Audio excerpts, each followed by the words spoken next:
All right.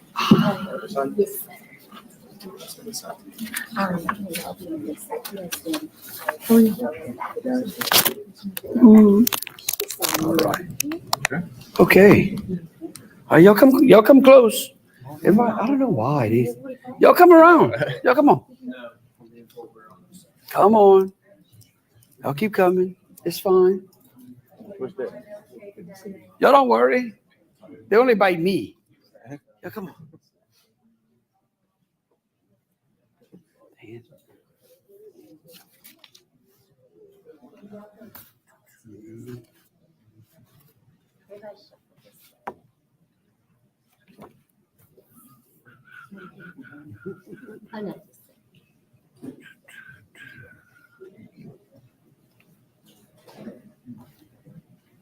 Steve? Yeah, y'all balance it out. Come on. Y'all can't hide.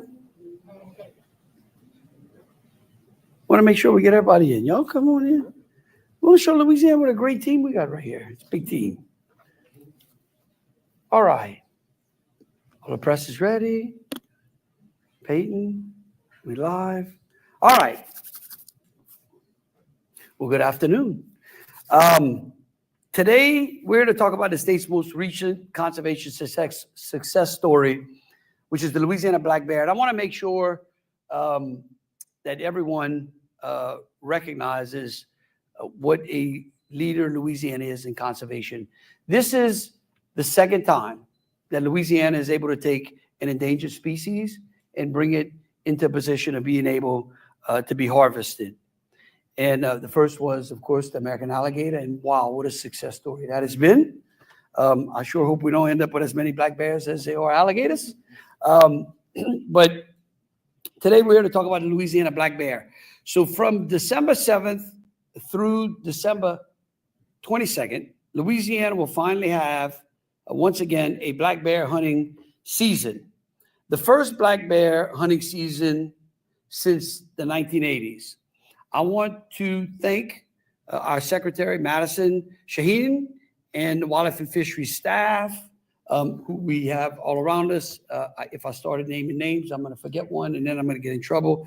But what an unbelievable team that we have assembled at Wildlife and Fisheries. And these men and women have just been winning for Louisiana again and again and again. In fact, next year, I'm hoping we're going to announce a squealer season, right? Is that what we're going to do? Right. Yeah, damn, we're going to short-suit Mexican squealers in a special season. I want to thank Dan Genta and his wife, Agatha, who are here today representing the Healing Road Foundation. Representative Neil Reiser was a big part of this success story today. He is unfortunately on an agricultural trade trip down in Latin America right now. But again, it's important for us to recognize all of those and the many stakeholders who have made this Louisiana hunting tradition a reality again. You know, black bears, as I said earlier, were once threatened here in Louisiana. However, because of the incredible conservation efforts, the population has rebounded, and resurgent is considered to be a huge success story. We now have so many that they're getting in the way of deer hunting, and with sometimes 4 and 5 black bears showing up at one hunt on a game cam. And so, as you can tell, the success has got us to the point where it's time to harvest. You know, of course, it wasn't always that way. And due to years of over-exploitation for bear hunting in the 19th and 20th century, the Louisiana black bear was nearly brought to extinction. And of course, famously, we know of a teddy bear because of Teddy Roosevelt, who hunted a black bear. And of course, that's the dispute between Mississippi and Louisiana, right? We claim that the president shot the bear in Louisiana, right, Dan? That's right. That's right.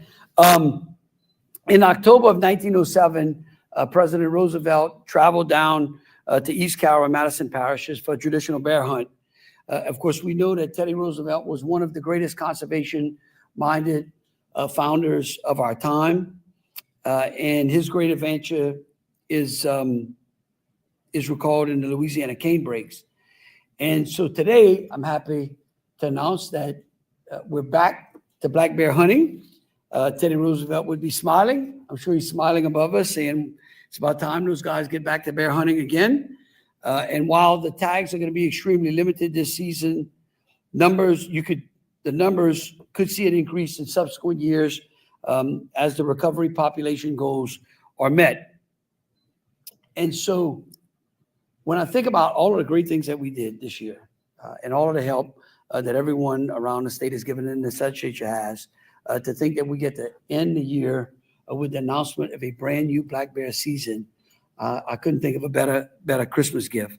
And so now I'd like to turn it over to our secretary to announce the incredible partnership between Wildlife and Fisheries and the Healing Road Foundation. Madison. Thank you. Well, thank you, Governor, and thank you all for being here today. It's conservation partnerships that allow us to do the work that we do every day as an agency. And I'm very proud to announce really a historic partnership, because every day we at the department work to serve the sportsman's paradise, to make sure that the priority is to the sportsmen to be able to hunt and fish in the state. So being able to increase a recreational opportunity today and throughout the next couple of weeks as we venture on this black bear season is a historic thing for the state of Louisiana. And those partnerships are only possible with people that are willing to come to the table in these private public capacities to really change the face of conservation and how we choose to move forward, as you'll see that today. And since the 80s, we've seen huge challenges with the black bear, of being on the endangered species list to then coming off of the list, again, with the help of many partners to make this possible, to bring us to the point where it can actually have a season. But it wouldn't be done without a lot of the work of our biologists. We have John Hanks and Johnny Berry here today, who are standing over here, that have done most of the work on this to be able to make this possible from a habitat standpoint, but also with our private landowners who have allowed us to come on their property and really make this the success that it is.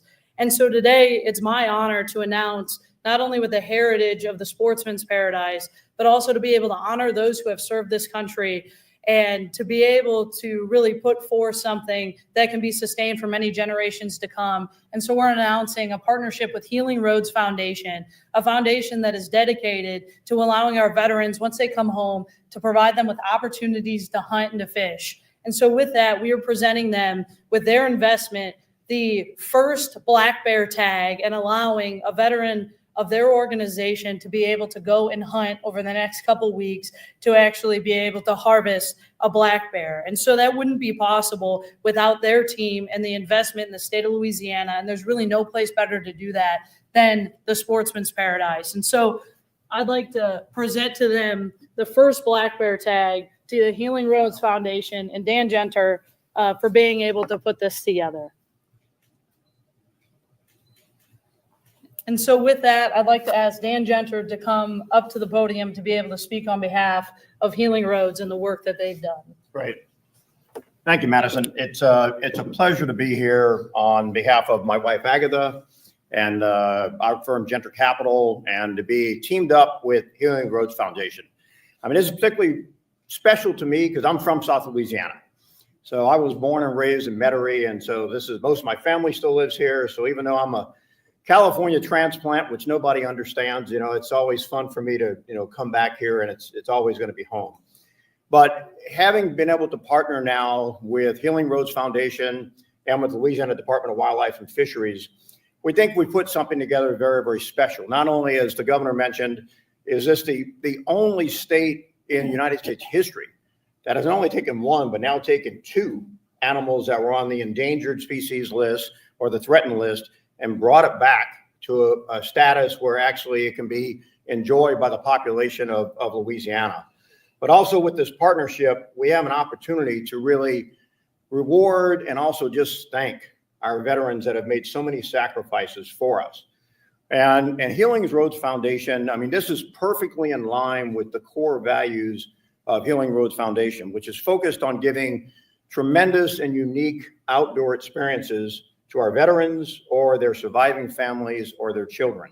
And to have them be able to enjoy nature, to enjoy the wildlife and also the preservation of that wildlife. And so today we're honored that we have Darren Santini, that's who's with us, who has served this country honorably in Iraq. As a matter of fact, if I recall properly, Darren, you actually were wounded on day 3 of your service in Iraq, or very early on. Pretty close to it. Yeah. So, but it's in a position to where, as he's fought back from his wounds over time, to put him in a position to where now he can enjoy Louisiana, be part of this program, and be just part of not only the success that he and we have had on a military basis in multiple theaters, but now the success that Louisiana has had in taking an endangered species and returning it to a very healthy population and status. So on behalf of Healing Roads Foundation, we'd just like to thank all of you for being here, and then thank all the effort on the part of Madison and the entire Louisiana Department of Wildlife and Fisheries. It's that they've just done a tremendous job, and something that literally Louisiana is the only state in history that's ever done this. So thank you. And the last thing I'd like to mention is not only do we have Darren here to be able to represent the bear tag, but we also have the Colonel here from Veterans Affairs representing his division in the partnership here. But we also have members of all branches of the military represented by our staff at the Department of Wildlife and Fisheries. So I just want to thank them for their service, not only to the state, but this country prior to this.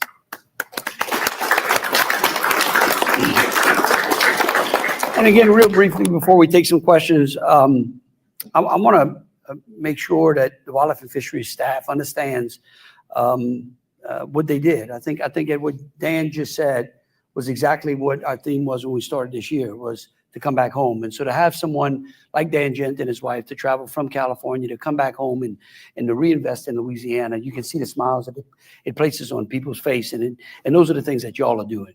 So it's a great work that y'all are doing. So again, want to thank you. I want to thank Charlton to be here as well, our Veterans Affairs. You're seeing, again, the collaboration and the work between the various state departments and in the state and our cabinet secretaries, and the great things that we can do. So again, Dan, thank you so much for that investment.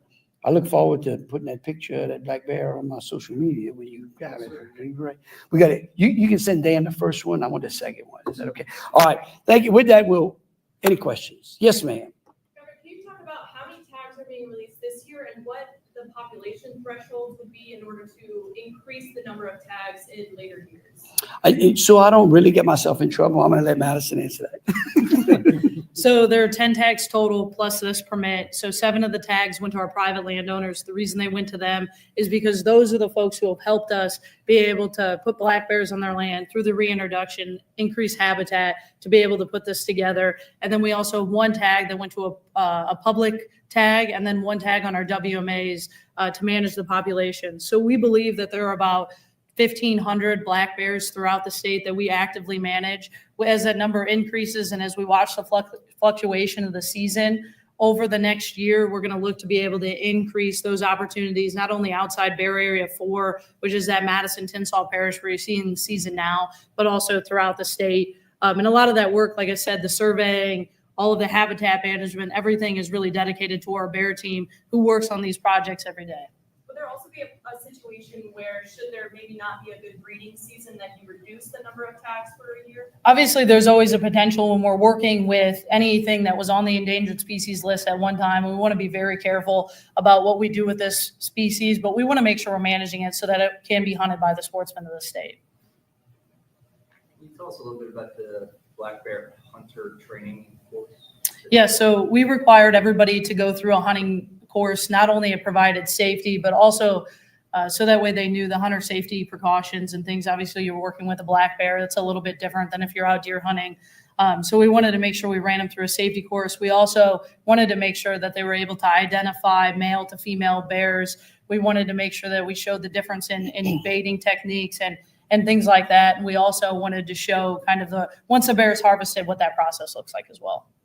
Is there like a few days? How long? It was one day. It lasted about 1.5 hours to 2 hours. And then We can put y'all every- through it if you like. Yes, Anybody in the it press is would like to recorded. do it? No, we can definitely. So we went through that process, and all of our hunters went through it. So all 10 hunters, and then our team will take everybody through it as well.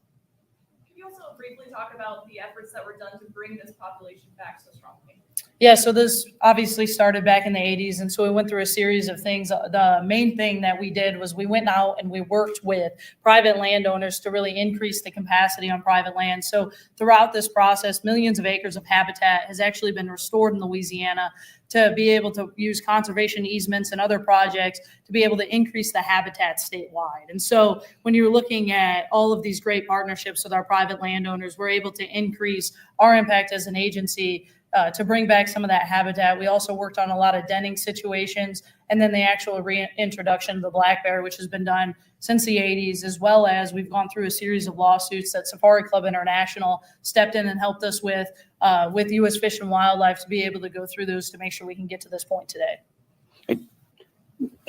Yeah, and I'm glad you mentioned that. I want to certainly also thank the Attorney General. I know during my time there as well, we worked extremely close with SCI and with those stakeholders to ensure that the litigation was disposed of as quickly as possible. And that was one of the hurdles that we had to be able to cross in order to get this. And so I think that, again, today shows the people of this state how when we all work together towards a common goal, we can reach that. It's going to be, and again, I think today we just exemplify Louisiana as a sportsman's paradise. Governor, lastly, can you just please comment on Sid Edwards winning the EBR Mayor President's race? Can I go? Yeah, it's great. I mean, look, I think it's wonderful. I think that the voters went out there and spoke. I spoke to Sid on Saturday. I look forward to working with his administration. I told him that our office would be completely available to him, just like they were when Mayor Brum was there as well. I think that Baton Rouge certainly has its challenges. We look forward to working with him to do something about crime in this city, just as we are imprinted in the city of New Orleans as well. And so we had a great conversation. I think it was on Sunday morning. Yeah. Okay. What? Any more? All right. Thank y'all. I want to take a picture in the front. Whatever. Yeah.